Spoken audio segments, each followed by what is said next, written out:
right, everybody. I'm sorry. All right. I'm just excited. We're going to react to the second Punic War. We have been waiting for 1 year. 1 freaking year, man. And it's now at 28 minutes. I'm really excited, man. I'm so mad. It's been a whole year. This better be worth it. This better be worth my time. This video was made possible by NordVPN. Yes. Click the link below and get an exclusive deal with 4 extra months. Also, check out the merch store for some new character pins, the last remaining bucket plushies, and even... Alright, we're here. Immediately after the first Punic War. So, to recap what happened, the Romans, after like 30 years of war, were able to finally beat the Carthaginians, and they kind of just wrecked them and took land all the way up north and with the islands and all that stuff. They took all of Italy. Carthage now dealing with a very big political crisis. So yeah, interesting. All right, our beloved mercenaries. Let's hear it. Okay, thank you one and all for your hard work fighting in the first Punic War. Would have been nice if you'd won, maybe tried a little harder, but this isn't the finger-pointing convention. I know you all have one thing on your minds. Hey, when are we all getting paid? I'm so excited. Okay, Jim, why don't you tell them? I'm not telling them, you tell them. Ugh. Look, you're not getting paid. What? We lost the first Punic War and owe the Romans a ton of reparations. Of course we can't pay you in full. Let's burn this place to the ground!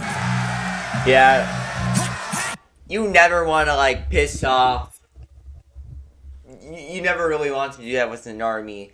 If you don't pay them after all the damage and all the wreckage they went through, good luck. Don't burn this place to the ground. Come on, fellas. Will killing us really make you feel better about your money? Yes. Way to go, sir. Shut up, Jim. You're fired. I guess that makes 2 of us. Huh? Yo, this is so good. Can't wait.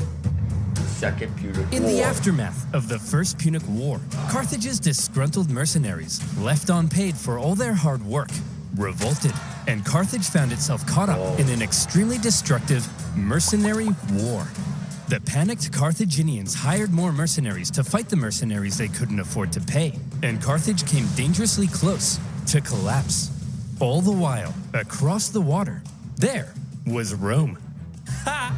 Look at those morons. We just kicked their ass in the first Punic War, and now their own mercenaries are revolting. Haha. Yeah, wait, first Punic War? You mean there's gonna be a second one? Well, we're definitely taking advantage of this situation. So almost certainly, yes. The Romans did, in fact, take advantage of the situation. Amongst the chaos, rebels on the Carthaginian island of Sardinia sent out a cry for help to Rome. Hot diggity dog, said the Romans. That's free real estate. And so in they went. Whoa. I always love how, like, Rome, I think a good lesson for many countries that really want to show their strength, they kind of just go with it, right? They're not scared, they're not hiding in a shell. They're willing to try and make those hard decisions. I like that in Rome. I think that's what's most notable about the country. They're not really afraid to just, go out and try and take an opportunity when it's there, even at the risk of, going to a massive war. The other big thing, too, is their population. They were able to massively populate the region, and because of that, they can afford sending so many troops out, it's pretty incredible. I give Rome a lot of, commendments for that. It's our island. Get the hell off. Hey, they requested our help. We're simply helping. Oh, no, you don't. Look, we're sending our own army to deal with the rebels, okay? But just to be clear, we're not trying to start a fight with you, so, don't declare war on us or anything. War! We surrender! Great. And as part of the peace treaty, we get to keep these islands. No! The Carthaginians were hopping mad.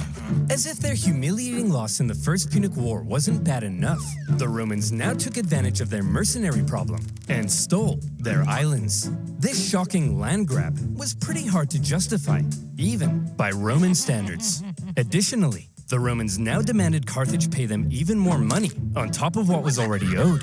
Yeah, I think that's another big lesson too. When you set that out, right, you gotta at least be fair. Because if they aren't able to actually do anything about it, what do you think they're gonna do? They're gonna fight you because they don't care anymore. I think that was the biggest mistake of like Rome when they did this. They like went so far out. A lighter peace treaty actually probably would have been better for the Romans. You know, if they kept on winning over time and stuff, slowly taking out the Carthaginians, but they kind of just went with it. And it's like, what do we have to lose? We have, but hey, like Rome's gonna do Rome. Trying to make Carthage as mad as possible. They were doing a fantastic job. The seeds of a second Punic War were being sown, and they were being watered with Carthaginian tears.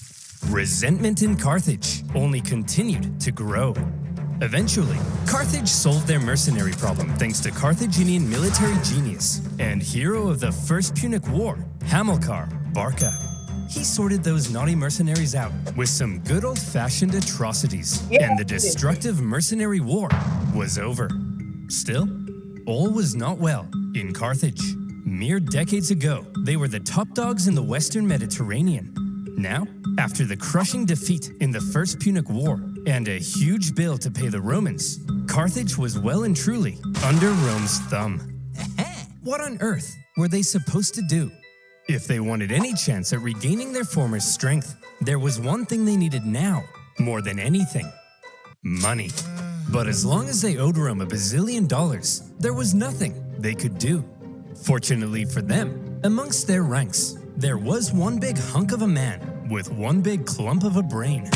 Me, Hamilcar Barca! Yes! Wait, why do you all have the exact same voice? I have it too! That's right. Hero of the First Punic War, greatest general alive, and the poster above my bed. Hamilcar Barca had an idea. All right, we need money? Well, I've got one word for you. Spain. An area filled with lucrative silver mines, from which the silver would flow like a river, and our pockets would be stuffed, like Tony's mother at a buffet. Hey! So here's my proposal. What the hell? You send me with an army to Spain. I'll expand our territory, get those silver mines up and running, and we'll be able to pay the Romans back in no time. Okay, but just to check, you're not secretly raising the money to go on a bloodthirsty revenge spree against Rome, are you? Because we can't afford that. Hanno, my dear, I'm simply going to pay them back. Well, that wasn't reassuring. Few in Carthage were as bitter about their loss in the First Punic War as Hamilcar Barca. 98% of his brain matter had been reallocated to thoughts of revenge. He was also fed up with the Carthaginian politicians for what he deemed a cowardly betrayal when they surrendered at the end of the last war. And so for Hamilcar, going to Spain meant being able to act independently from the weak Carthaginian government, building his own strength, and then perhaps somewhere down the line, revenge. However, he wasn't going to Spain by himself. Hannibal? Yes, father? Would you like to come with me to build an empire? Well, I see the reference there. If you don't know, you can check out the another video up here to understand what this is about. Empire in Spain? Oh boy, would I! Barbara, mind if I take our 9-year-old son with me? I want to implant an intense hatred of Rome in him and prepare him for a glorious campaign of vengeance. He's Just try go, not to right? traumatize him, dear. No promises. The young boy Hannibal would accompany his father, watching, learning. Oh. Wait. Things I like about Dad's beard, his eye scar, the way he smells of Roman blood. Learning. Boy, you see that city over there? Yes, father? That is Rome. This is so beautifully animated. Like, okay. This is really good, man. He really outdid himself on this. maybe I wouldn't say it's the biggest when it comes to like talking about what happened in the Punic War, because we're 7 minutes in and we're basically not even in it yet. And yeah, that's, I don't think it's probably gonna be the best made video, but man, like in the quality, this definitely is probably Oversimplified's best, which makes sense, because like he has the more recent advantage there, right? He has a bigger budget for this. But I wonder how much it cost. Know what we do to Romans? No, Father. We hate them, Hannibal. We hate them with every fiber of our being. But why, Father? Can't I just play with my Digimons? No, son! They took everything from us. Our land, our wealth, our pride. Those animals. I'll tear them limb from limb. That's my burn boy. their pathetic city to the ground. Dad? I'm sorry, son. I've just never been so proud. I don't know, it's just funny I'll for slaughter their people. I'll cut off their faces and wear them as masks. I love you, son. After taking Hannibal to the Temple of Baal and having him swear an oath never to be a friend of Rome, off Dad and son went for their lovely beach holiday in Spain. But Spain was already inhabited by many tribespeople. And when Hamilcar suddenly showed up in their territory, they were like, "Hey, who the hell are you? What are you doing here? I'm teaching my son how to become a warrior like me." Aw, well, that's sweet. Well then, little guy, let's see what you got. Oh. Good boy. As Oh, wait, Hamilcar what? got to work fighting- Wait, let me go back.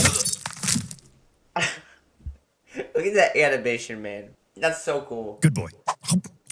As Hamilcar got to work fighting the tribes of Iberia and expanding Carthaginian influence, Hannibal became a child of war, even earning battle scars from a young age. And he grew to become a great military leader himself, making his father very proud.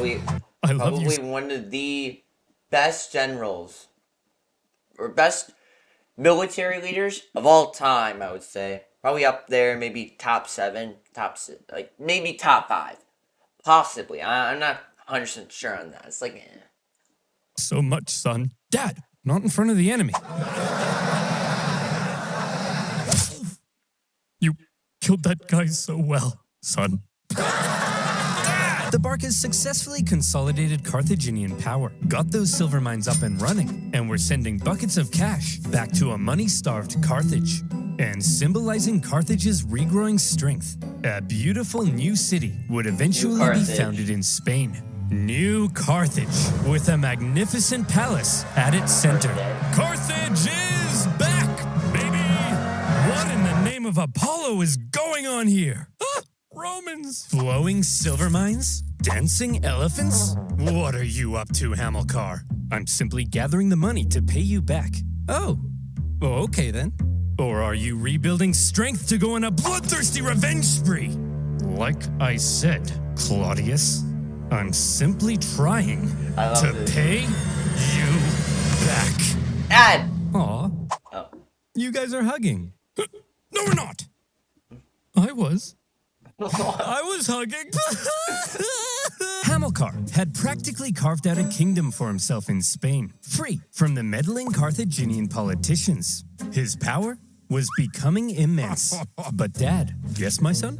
I'm confused. Are we really simply paying the Romans back? We're not gonna go on a bloodthirsty revenge spree? Of course we are. I'm just saying that to get the Romans off our backs. Listen, here's the most important life lesson I have for you. Vengeance is everything. An all-encompassing thirst for vengeance is great for your mental health. Are you still confused? No, I get it now. But what if the Romans find out what we're up to? They won't find out. Why? Well, Hannibal, because I use Carthaginian tears, a child of war, and the Carthaginian conquest of Spain. The Carthaginian recovery had been staggeringly quick, and Rome was seriously alarmed. But they were also preoccupied with ongoing wars elsewhere, including an expansionist war to the north, where they were enslaving thousands of northern Celts. So for now, to keep Carthage in check, the Romans insisted on a new treaty. See this river? The two sides agreed that everything above it was in Rome's sphere of influence, while beneath it was Carthage. Under no circumstances were the Carthaginians to And then, expand of north course, of that river. But for now, Hamilcar and son were living it up. Well, son, here's to many more years of successful campaigning in Spain. Now, if you'll excuse me, I just have to go fight those guys. See you later, son. I love you. oh no. What the? Oh, crap. I drowned? Oh, well.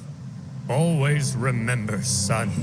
You are vengeance. You are him.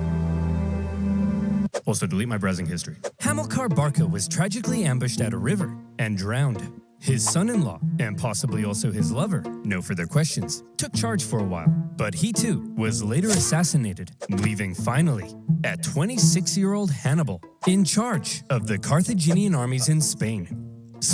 What's something we can learn from history?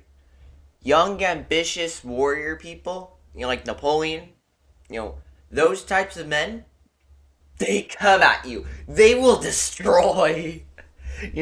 That's the one thing I know. It's always the young people that are going to have that blood spree, man. They're always going to be like taking that opportunity. Push, push, push. I love that. I just love that about young men. Like, I'm not attracted to young men. Don't make it weird. Don't make it weird. But, military generals, right? Like, you saw Caesar's campaigns when he was younger. You saw, I believe Hannibal, right? Is that his name? Or Barca? Whatever. He's 26, he's young, he's ambitious, he wants to get his revenge. He's, all this stuff, right? And, and you can also learn from Napoleon. A guy was, in his 20s conquering everything. And not even just war. You could see, Alexander Hamilton. He was, in his 20s or something when he was, with the Founding Fathers. Very young, but such a genius person. You could see from all that stuff. You know what I mean? Sources say the men readily accepted him as their leader. He chose to suffer the same hardships as his men. He lived in the same conditions, was often the first into battle and the last one out. And it also helped that he looked a lot like his dad. He had the total respect of his men. If he said jump, they said how high. If he said tuck me in, they said how tight. If he said talk to a girl without peeing your pants, they said that's impossible. Nobody can do that. An army that would follow him anywhere would be crucial for exacting his vengeance against Rome. Loyalty. Hannibal's army had become a strong and loyal fighting force, and that was making a certain nation very uncomfortable. Seeing Carthage restrain Rome's pretty clever. They know their enemies around them. You gotta, know them even more than yourself sometimes. strengthen so quickly was not something Rome had expected. Yet here they were, paying off their debts and expanding their territory.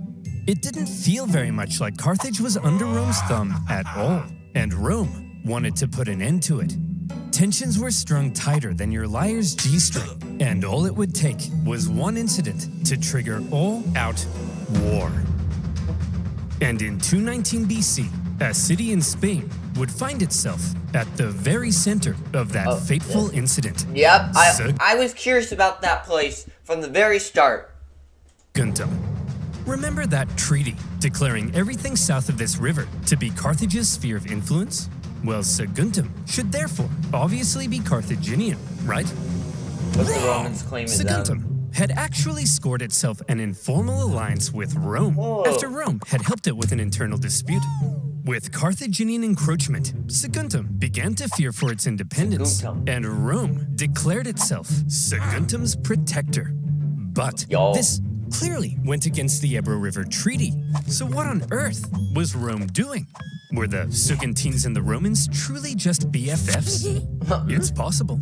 Or was Rome deliberately trying to interfere with Hannibal's Spanish expansion and maintain a staging post for a future war with Carthage? I think this is definitely probably more than 50% of the reason, but probably the other reason was they wanted to stay with their ally. Because if it was some neutral country, I think they would also pretend that they're good buddies, to have this opportunity. But maybe they wouldn't risk it enough because they don't have enough information, or have enough of the resources to get into that, like, with especially like a neutral, but they were allies, it would make more sense. So I think it's probably majority reason for keeping the expansion of, Carthage, but I also think probably it had a little bit to do with alliance. I don't know. Probably it just helped with the opportunity. More likely. And Hannibal certainly viewed this Rome-Saguntum alliance as an outrage. Yet another example of Roman arrogance. At first, he left Saguntum alone. But having learnt from his father to hate all things Roman and having inherited his father's dream of bringing Rome to its knees more and more, Hannibal may have begun to see Saguntum as an opportunity. Could this controversial alliance be just what devilish little Hannibal needed to kickstart a second war with? Hey, yo, go back! Be just what devilish little Hannibal needed to kickstart a second I love war that. with Rome and restore Carthaginian dominance. It's even possible that Rome were also using Saguntum to goad Hannibal into a fight so they could go and kick him out of Spain. And as the two giants began gearing up for round two, the poor people of Saguntum had no idea that they were about to be crushed in the collision. Oh Hey, my. Your alliance with Saguntum is an insult, and we won't stand for it. They're our friends, Hannibal, and if you lay a finger on them, it'll be an act of war. Yeah, Hannibal, back the hell off. War, eh? I was thinking I might just besiege their city and massacre their people. I hope you do, Hannibal. Find out what happens. Yeah, we hope you do, Hannibal. Wait, what? Maybe I will. Go ahead. Kill them all. Okay then. Fine. Okay, guess I'll do just that. Consul, we look forward to it. Consul, you're gonna protect us though, right, Consul? Consul! Oh no! To top it all off, no. when the Saguntine people made the genius decision of Hey, raiding look, looks like the Spanish flag a bit. into Carthaginian territory, enough was enough. In an action that was guaranteed to provoke the Romans into war, Hannibal I don't know what the Romans besieged were the city. thinking there. The siege of Saguntum lasted 8 cruel months before Hannibal broke through the city defenses and turned Saguntum into a killing field. It was a massacre. What the hell? Tell me I didn't just catch you massacring our friends, the Saguntines. Well, Consul, if you like the Saguntines so much, perhaps you should sug on these nuts.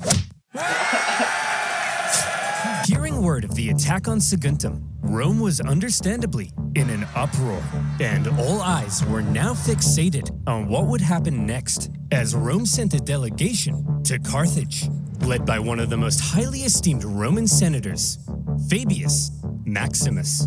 He demanded an answer for Hannibal's sins. All right, listen up, scum. You've got a rogue general in Spain attacking a Roman ally. What are we supposed to do about it? Well, there shouldn't have even been a Roman ally in Spain. You're the aggressor here. Hand Hannibal over to us as a criminal so we can punish him severely. No, yes, no, no. Look, At least they have a I hold in the backbone. folds of my toga both peace and war. Which one should I let drop? Whichever one You really you said want. that. Then I choose.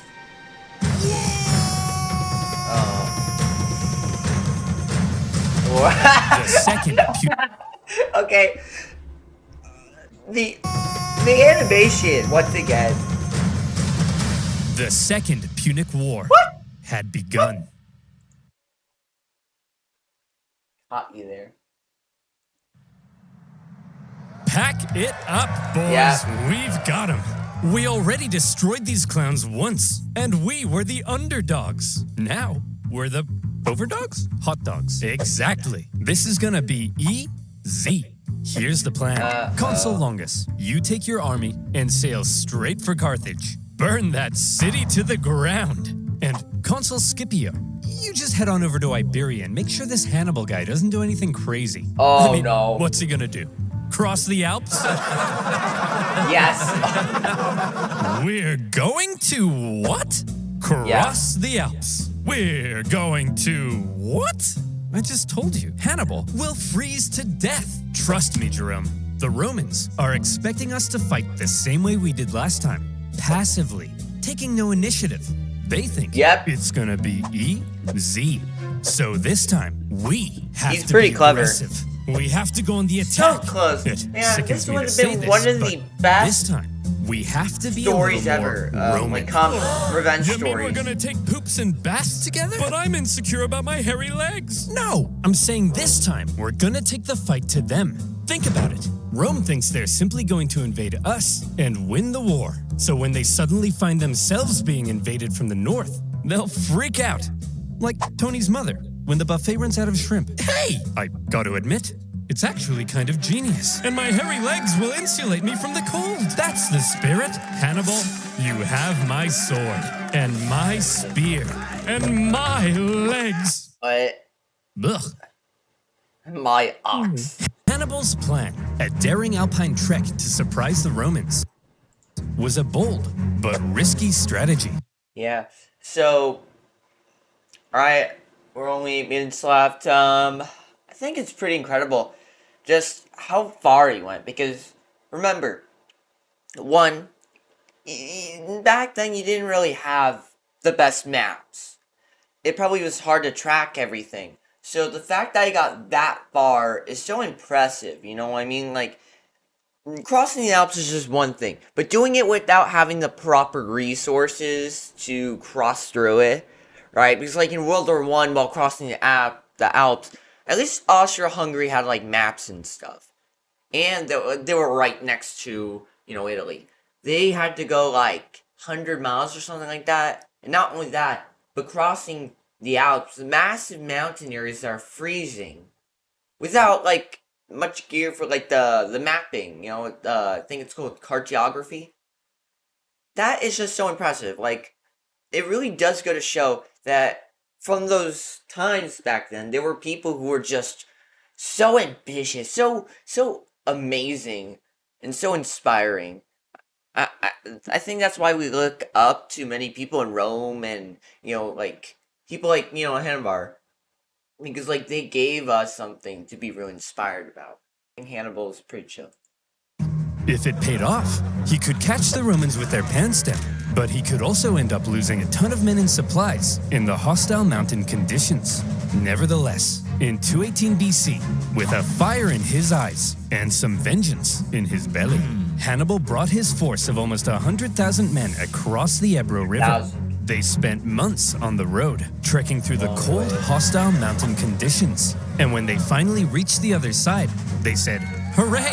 We did it! We crossed the Alps." No, those were the Pyrenees. Yep. Those are the Alps. It's true. Did you see that there though? Are the Alps. The goat from like the Russian video. Yeah.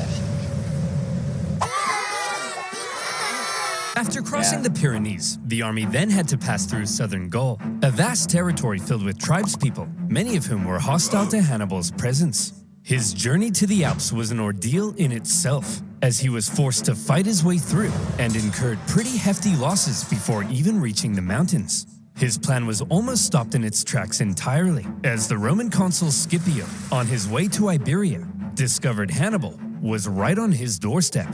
Suddenly, Hannibal's journey became a race as he rushed to get his massive army across the vast Rhone River before the Romans could intercept him. The crossing was chaotic, with the panicking elephants causing several men to drown. And the first combat of the war occurred when small scouting parties from each side encountered one another.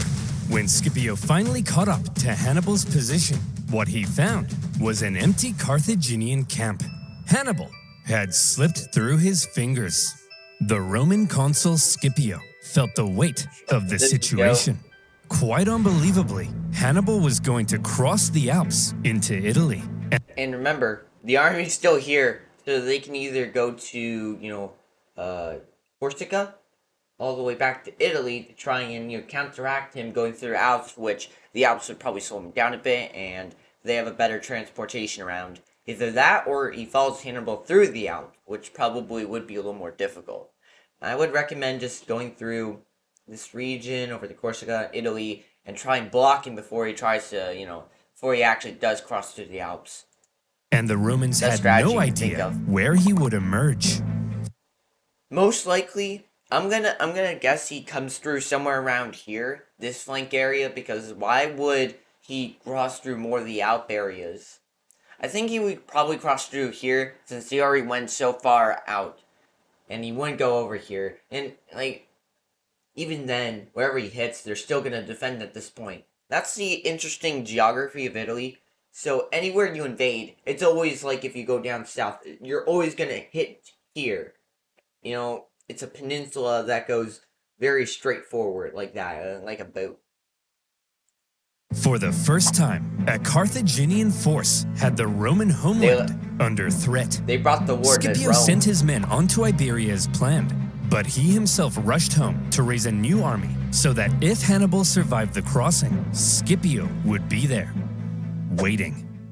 Would you look at that, boys? We're here, the Alps. Although it is a little later than I expected. Yeah, it's kind of chilly. We'll set up camp here and wait for spring, right? It's way too cold, right? Nah, Hannibal? Hannibal, man. Hannibal's famous crossing of the Alps was brutal. It was already autumn, and the men suffered terribly. It was cold. Men would fall off the sides of icy cliffs. They starved. They fell off the sides of icy cliffs. Some sources say they had to eat their pack animals and would finish off dying comrades in order to take their clothes for extra warmth. And then they would fall off the sides of icy cliffs. Imagine an army of 50,000 men with all of their horses, supplies, and 37 elephants trying to navigate the most hostile mountain range in Europe. That's crazy. And it wasn't just nature that they 50,000. were up against.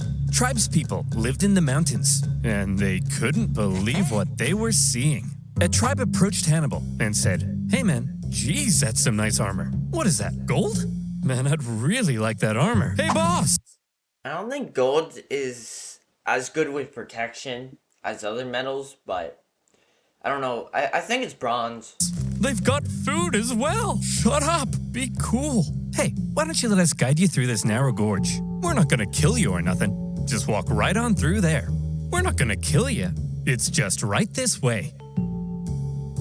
We're not gonna kill you. Hannibal's army were forced to fight their way through the gorge as massive boulders rained down on them from above. Some clever reorganization of his line helped them survive, and they were able to fend off the opportunistic tribes. But losses from the constant attacks were heavy. As the journey continued, men who went over the sides would get stuck on the ice sheets below and had to make a grisly choice between starving to death or just getting it over with. When the deeply demoralized army reached the Love the summit detail and he rested goes for a in couple days, with Hannibal the death. tried to lift their spirits with a rousing speech. "Look, men, down there, it's Rome. These plains stretching out in front of you are bountiful with food to eat and Romans to kill. Move, Bessie! Look, you have just climbed the walls of Rome. The hard part is over. From here on out, it's all downhill, and nobody else will die. Except for them. The rest of us here, no one dies. Starting now." Oh, maybe. Okay, Nah, let's go. they- Oh, for Yeah. As it turned out, the descent was as deadly as the way up, with the cold really starting to set in. The path became even more narrow, and at one point, the men spent 3 days in the freezing cold repairing a collapsed road. When they finally reached the bottom, Hannibal said, "Look, guys, we did it." Yeah.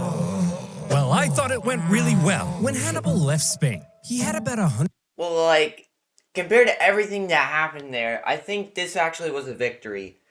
100,000 men. By the like time he reached the 100,000. Italian plains, his numbers had dwindled to about 26,000. I mean, like, what are you supposed to do?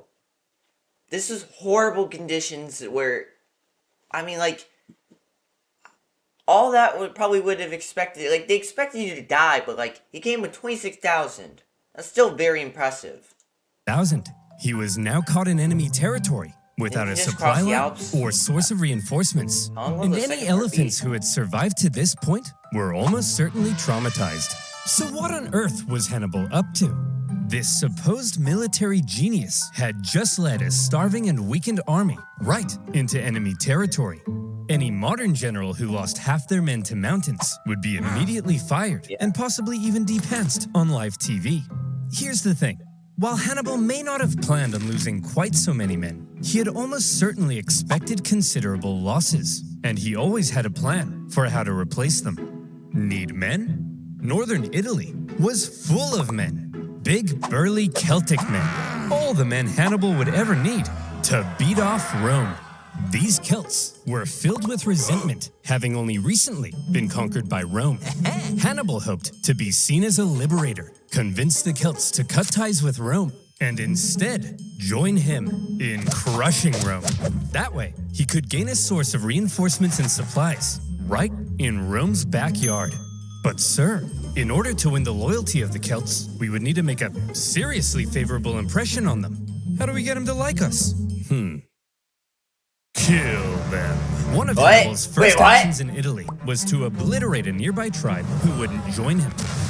This sent a clear message to all the other tribes. It was his wrath they should fear, not Rome's.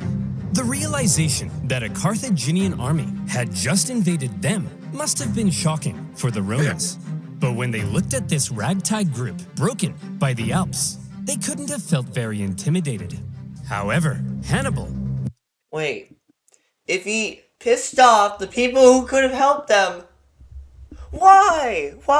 ...was now in Italy, and he was about to embark on one of the most astonishing military campaigns in all of human history. The Romans may not have known it yet, but there was now a monster loose in their territory, and he was vying for Roman blood. Oh yeah, oh baby, yeah. 37! Oh my. Well, I'll have to end it here. I'm not going any farther. Thank you so much for watching this video. I'm pretty happy reacting to it all. It's probably a little shorter because I don't know much of the historical context or whatever. I'm much more into more modern history. But hey, it was still cool learning and reacting to the video. Hit that subscribe button. And if you're new, check out more of my content. I make really good vids. Thank you so much for watching, and I will see you soon. Tell me in the comments below what you thought, and yeah, Bennett out.